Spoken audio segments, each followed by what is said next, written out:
When Joe Valachi testified before the McClellan Committee in 1963 and revealed to the world just how organized Cosa Nostra was, law-abiding citizens were shocked at the scope and scale of this criminal enterprise in America. But for those who were not law-abiding, this moment was inspiring. And in the islands of America's newest state, Wilford Nappy Pulawa would take these lessons and build a criminal empire with them.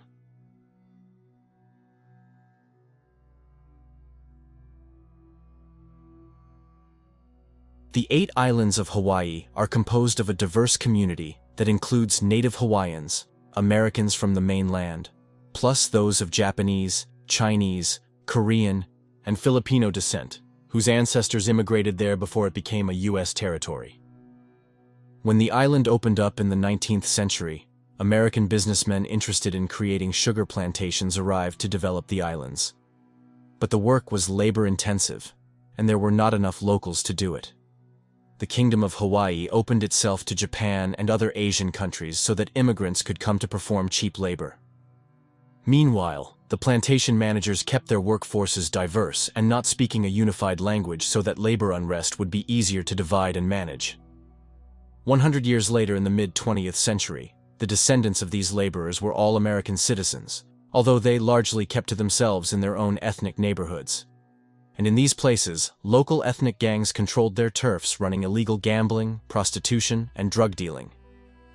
While it's separated from the mainland by thousands of miles of ocean, Hawaii is the 50th state and is part of the American melting pot. In 1962, a Korean gangster emerged to prominence named George Chung, and he started recruiting from the various Asian groups along with Samoan and native Hawaiian criminals. He also created a loose coalition between the various ethnic gangs to resolve their disputes with meetings instead of violence. This loose organization worked well for him until 1967, when he was shot dead in a Honolulu gambling den. 60 years later, his murder remains unsolved. Meanwhile, during the 1960s, Wilford Nappy Pulawa was a rising star in the underworld with his own gang of native Hawaiians, which was the ethnic group he was part of. He was aggressively recruiting and turned his sect into a powerful force on the island. But rather than take out his rivals with violent takeovers, he took a page from the American Mafia's book and decided to organize everyone into one syndicate under his management where wealth would be grown and shared. The company had a similar structure to the Mafia. At the top was Pulawa as the boss. Under him were 2 lieutenants. Henry Hui ran the revenue-generating operations of the organization like gambling and prostitution. Ronald Chung was in charge of coordinating the necessary violence needed to maintain the company's dominance in the underworld. This could include killing rival gangsters, witnesses, and other threats to their rackets like local labor leaders. Under these men were the captains and their crews. Here is where the ethnic lines did not blur. One crew would be Korean, another Japanese, and so on. The company took care of its official members by collecting dues and then using them to create a pool that provided for legal fees should a member be arrested. Proceeds from criminal activities would be collected by the upper management and then distributed to all the members in different crews as a dividend payment. One could become a member of a crew without becoming an official member of the company. This is similar to how the Mafia works in regards to made men and associates. The benefit of a gang working within the company was twofold. Management organized rackets, and with less fighting, there was more time to make money. The second benefit was that if a gang refused to join, they would find themselves at war with a much more powerful enemy. It was an offer that could not be refused. The main criminal activity of the company was illegal gambling and bookmaking. This ranged from underground casinos, illegal sports betting, and numbers lottery rackets that were highly popular in the poorer areas. Prostitution, and by extension human trafficking, was part of their business and was extremely lucrative with tourists and soldiers looking for a great time. Protection rackets against local businesses was another page ripped from the Mafia's playbook. Plus, with the tourism boom, they infiltrated the construction industry and labor unions. Drug trafficking was also popular, with heroin and marijuana being the most favored products. Violent enforcement and contract killings were other activities that the company engaged in, because it was needed to maintain and grow their illicit empire. And with all of their illicit riches, they needed to enter the money laundering business in order to keep their spoils. and since they were an organization that used violence as a tool to maintain their money-making rackets, they left behind a trail of dead bodies during their existence. Larry Kuriyama was a state senator who was rumored to be a threat that was about to expose criminal influences in labor and politics. He was shot to death in the carport of his own home in 1970, and Ronald Chung is believed to have been the killer. Kuriyama's death opened the doors for the company to engage in wide-scale corruption. David Rivera was a local gambler and businessman who was found dead in 1977 with his hands bound and a bullet in his head. It's believed that he was killed because he refused to pay protection money to the company. Joe Lee was a labor leader organizing workers on the Waianae coast. The company had him murdered as he was a threat to their labor union rackets. Arthur Baker was a gambler with heavy debts that he failed to keep up with. Perhaps he was betting that the company would not have him killed because he owed so much money and couldn't pay if he was dead. He was wrong, and in 1978, Ronald Chung had him buried alive as punishment. Robert Fukumoto was another gambler who found himself in severe debt to the company. He chose to cooperate with police and was shot to death with a machine gun in a Honolulu bar in 1980. These examples are just a few of the murders the company committed to maintain control of their empire. But in 1969 and the early 70s, there was even more violence as they first consolidated their power. And while their members maintained a strict code of silence, Honolulu Police Chief Francis Kiela realized that something big was changing in the underworld because he had 39 unsolved organized crime-style murders, with 13 appearing to be gang-related. To combat this rise in organized crime, he created the Criminal Intelligence Unit, where 9 undercover detectives worked surveillance, informant recruiting, wiretaps, and stakeouts. They began to notice that multiple ethnic gangs were using the same venues, tactics, and individuals across murder scenes, which suggested that there was now cooperation between the groups. The murders seemed to all have a consistent pattern of kidnappings, shootings in gambling dens, and execution-style killings, which suggested that the violence was coming from the same group of enforcers instead of fragmented ethnic crews. Undercover detectives that infiltrated gambling halls and union meetings started to notice the same men appearing across different ethnic networks, which revealed evidence of a broader organization. When they started to map out the individuals and their activities, they began to get a clearer idea of just how big the company was. In response, Police Chief Kayla shared his findings with the federal government, and Honolulu was given its first federal special prosecutor for organized crime, Charles Marsland. Meanwhile, the company was prospering so much from their consolidated control over Hawaii that they began to look eastward for expansion into California. The move into the mainland was initially motivated by searching for ways to clean their illicit money. One avenue for that was through California real estate. But as they established themselves there, they also saw that the West Coast was ripe for organized crime, with Cosa Nostra having a small presence there. From California, it is believed that they then started expanding their operations into Las Vegas.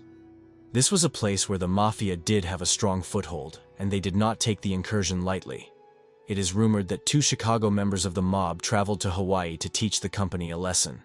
They are said to have been killed, chopped up, and then mailed back to the mainland with a note that said, "Delicious, send more."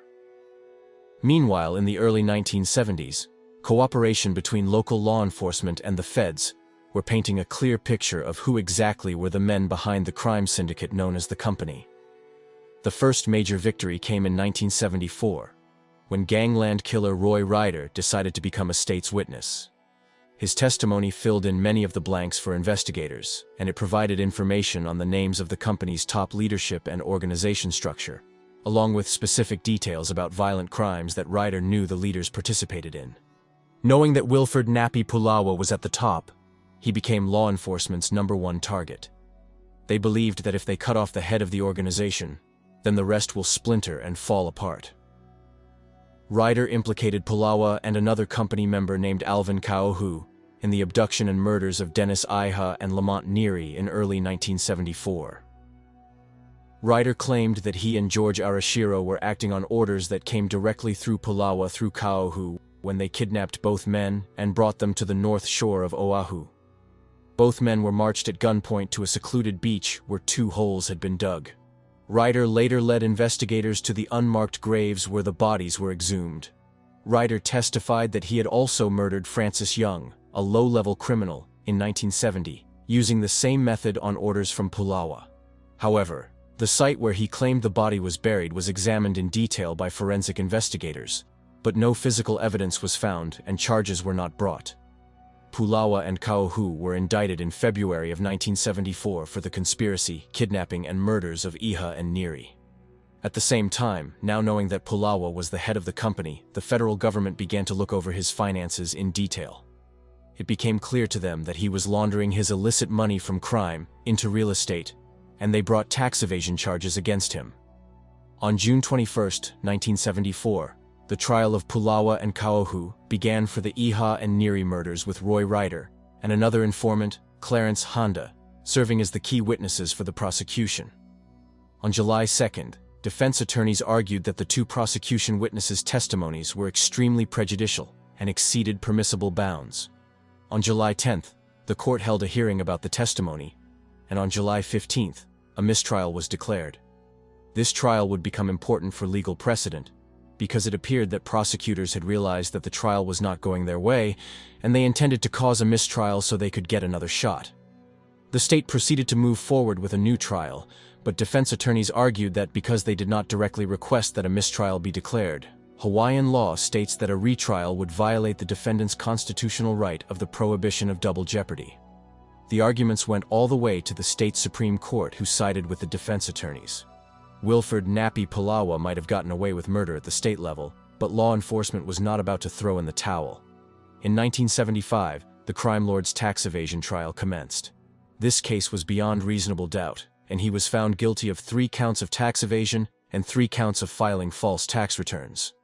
He was sentenced to between 10 and 24 years in prison. This takedown of Pulawa began the slow and tedious downfall of the company, which would take 3 decades before it was finally considered gone. However, Pulawa did not leave a clear successor, as he tried to remain the boss despite being behind bars. As a result, the multi-ethnic organization he built started to fracture, with the Joseph family, led by Charlie Stevens, becoming independent and dominating the Waianae coast, while Henry Huihui and Ronald Chung tried to control what remained. But law enforcement was not satisfied with only Pulawa in prison, and they continued a relentless pursuit to bring the rest of the organization to justice. To try and intimidate them from continuing with their prosecution, the company had Charles Marsland's 19-year-old son murdered. This move backfired, and it only intensified Marsland's pursuit of justice. When the 1980s came, prosecutors in Hawaii were learning from the FBI's use of RICO in the Mafia commission case, and they came up with a strategy to take down the remaining leadership of the company. In April of 1984, Henry Huihui was indicted on federal racketeering charges, along with 2 1977 murders. He pled guilty and agreed to testify against his co-conspirators as part of a plea bargain. As a result, he was sentenced to 26 years and 7 months in a federal prison. Because of Huihui flipping, Ronald Chung pled guilty to 4 murders, one of which was Charles Marsland's son. He received 4 life sentences in 1985. The Joseph family faction continued to survive as an independent operation until the 1990s, when leader Charlie Stevens was indicted in a sweeping federal investigation that charged him with drug trafficking, extortion, kidnapping, and more violent crimes. He pled guilty in 1992 and admitted that he once bribed a judge to overturn a 1979 double murder conviction. He was sentenced to 20 years in prison without parole and died in 1999 from a heart attack. His nephew and cousin tried to continue the operation, but they were arrested and convicted for numerous felonies in 2004, thus ending the last criminal group connected with the company. Ronald Chung is still in prison. Henry Huihui was released in 2013 and was relocated to Albany, New York through witness protection. Shortly after that, he was diagnosed with a deadly disease and returned to Hawaii so he could die while surrounded with loved ones. Wilford Pulawa was released from prison in 1984, just as his organization was collapsing. At this point, he seems to have either decided that crime was not for him anymore, or that he just did not have an empire to return to. He transferred his organizational skills into legitimate work for unions and workforce advocacy groups. When the company fell apart in 1985, he distanced himself from its destruction and avoided being swept up in the indictments and prosecutions that followed. he is still alive and believed to be living a quiet life in Maui. A movie about his life is being developed with Dwayne "The Rock" Johnson set to play him.